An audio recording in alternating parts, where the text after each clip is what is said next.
PCA. I just now got that. Over to the secondary feature table, where the runner-up of the 2011 PCA main event is also struggling. Okay, so which one is it? This guy, Chris Oliver.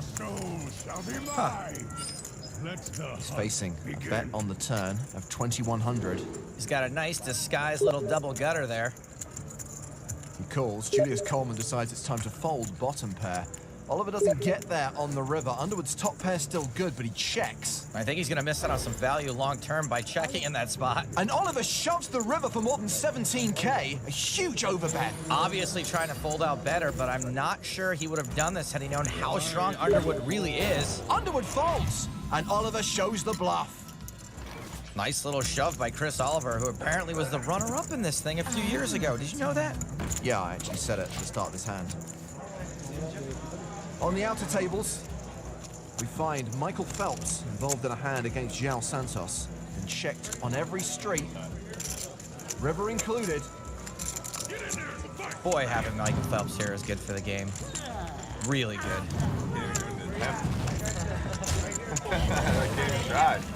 I can't even try. That man is a hero and a role model, and he loves poker. Get over it, Mom and Dad. It's not the 50s anymore. Jason Alexander going to the flop against Josh Bergman. Bergman checks. And Jason will look back at his cards and check behind. Now 2 flush draws out there. A paired board.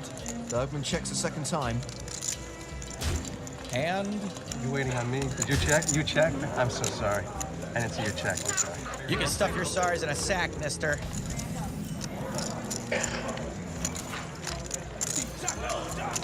Jason bets 2,000 on the turn, and that will win him the pot. Jason Alexander, way below average. No soup for him. Back to the feature table, new level of the tournament. The ante is now in play. We're going to sweat with Elke. We're only going to see his hole cards here. He's facing an under-the-gun raise from Marco Casido. He's made it 450. Casino raising this time. Guy really knows how to mix up his play. Elke flats with 8s. Hey, you want to sweat with Elke, you got to be a little cocky. Flatting is just fine. There's a lot of folks still to act behind us. Well, they all pass, so we are going heads up to the flop. All right, let's get a move on. Elke's got to get back to the Top Gun base. 10 high flop, just 1 overcard to Elke's pair. A very quick C-bet from Caicedo. I think we pretty much have to peel at least once. He could be just continuing to continue. With only 1 overcard out there, he's not supposed to have hit. 7 on the turn. Elke now with an up and down draw to go with his pair. But we're not folding now. Caicedo does bet again, 2,500. Call, call, call. We call.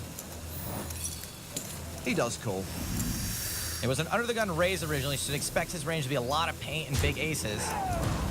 2 of spades on the river. And looks like Caicedo wants to empty the clip. He bets 3,500 on the river. Okay, soul read time. This fella seems a little inexperienced, and inexperienced players tend to bet small when they're value betting and big when they're bluffing. Elke folds. And Caicedo had ace-10 for top pair.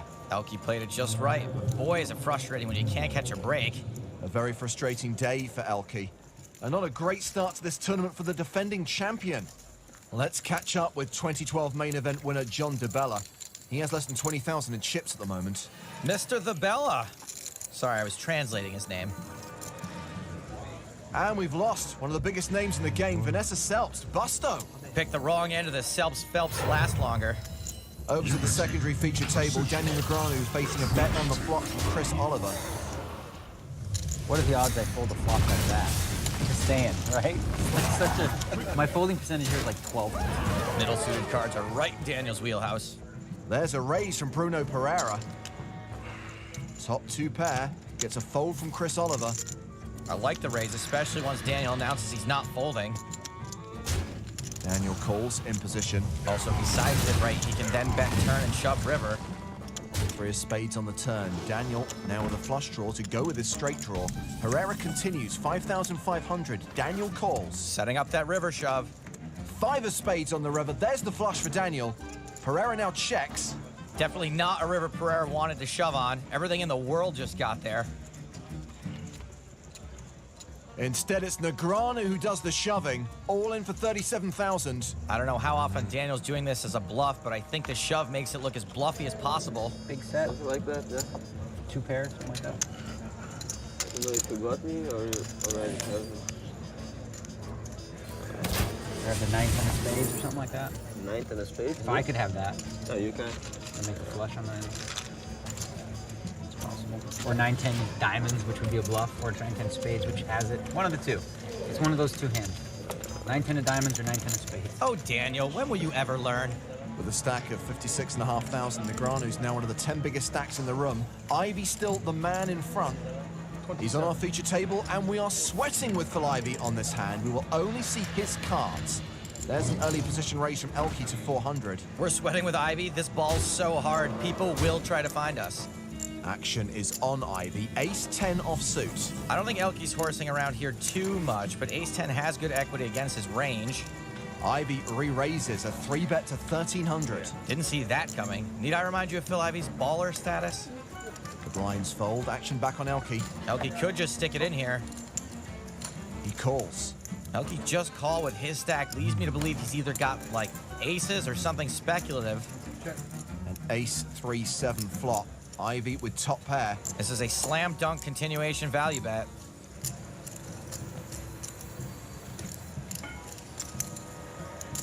Elkie calls, leaving himself less than 5,000 behind.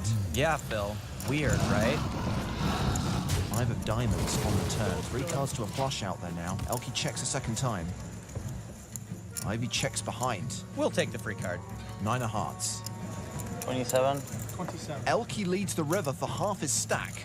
TBH, I really think Elkie's just floating the flop a lot. Him betting half his stack here looks so strong, he might be trying to bluff us. Ivy calls and Elkie shows ace-jack, top pair, better kicker. Whoops. You know what, though? Phil Ivy don't care. Well played, Elkie. Well played. Still got less than 14,000. Still way below average. Well, from one former champion to another, John DeBella facing an all-in from Fabian Quas. And he calls. Quas shows 2 pair. DeBella, a flush draw. The turn gives him an up and down draw as well. A lot of outs. But DeBella bricks the river. So many outs. Wow. 9, 17 outs on the river, yeah. Now you're just saying numbers. So we lose the reigning champion. No title defense for John DeBella here at PCA 10. I know how hard it is. It didn't hit me last year until I got on the plane, what really happened. This year, I knew it was a long shot to ever hit this thing twice again, but whoever wins it, it's gonna change their lives. It's a great thing. If you want to play in an EPT event, go to PokerStars.com, where there are qualifiers every day.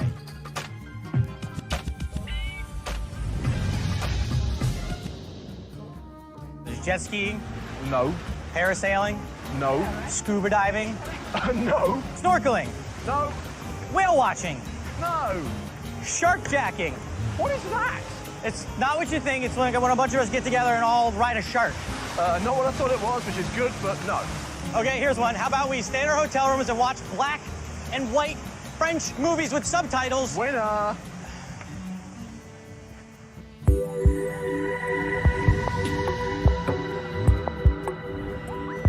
In 10 years of competition here in the Bahamas, no one has ever defended their title at the PokerStars.com PCA main event.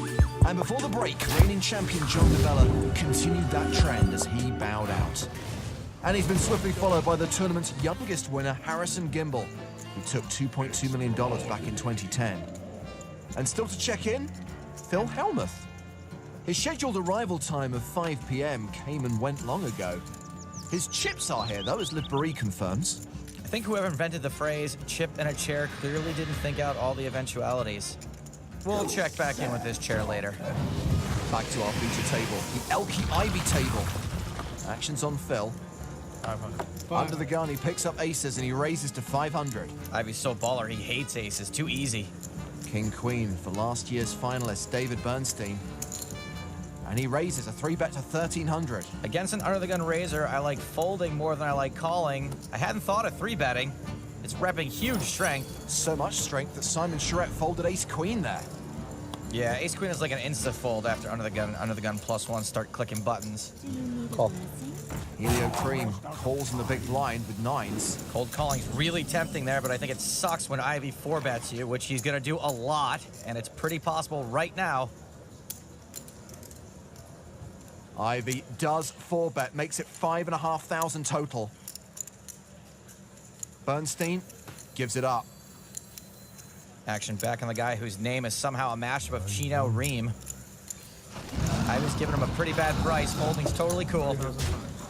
Ivy takes it down with a pre-flop 4-bet. Everyone was repping so huge, Ivy accidentally chased him out. Missing with Jeff. What I had. That's not bad. What do you have? The odds are I'm going to miss it. I folded jacks. 5 in a row. No, you did not. Yeah, I did. No, you did not. Baller. That's a lot. You didn't even think about saying no, you didn't there. Didn't even think about it. Baller. Well, you know we're on TV, right? You shouldn't like... No, he said it's not on TV. He said it's not on TV. Well, eventually it will be. He's kidding. Now I he's know kidding. you're lying. Thank you. That was a good bluff. Baller. To the outer tables. Why Michael Phelps is in action once again. 3-way pot. Phelps bets 7,000. You know what I like about Phelps' bet? Didn't splash the pot. Come on! You got a fold from Schiffbauer.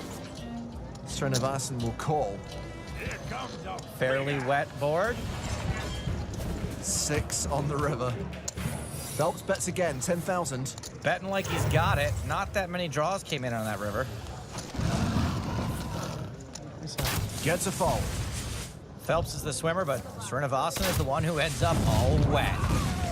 I'm drowning here. Phelps up to nearly 50,000. Across the room, we find Jason Alexander facing a bet of 3,275 from Josh Bergman. Jason shoves. He thought the action was on Art Vandelay. A fold from Magnus Sellen and a fold from Bergman. Jason Alexander is the master of his domain. It's my favorite show of all time. I've got more. Still significantly below average. Back at the feature table, blinds are up 150-300 with a 25 ante now. Action's been folded to Elke on the button. Jack 10 suited, he's raising. 600 total. Call. A call from Cream with King 7 off. That call makes me want to scream. Ivy with Queen 6 suited in the big will re-raise. It's a 3-bet to 2,100. Baller. Elke's got a great hand to just call and play a flop in position, even though Ivy's got his spades nutted. Elke does call. It's time for Helio to make like centricity and careen those cards directly into the sun. He folds. So heads up to the flop. 4, 5, 8. Ivy flops a gut shot.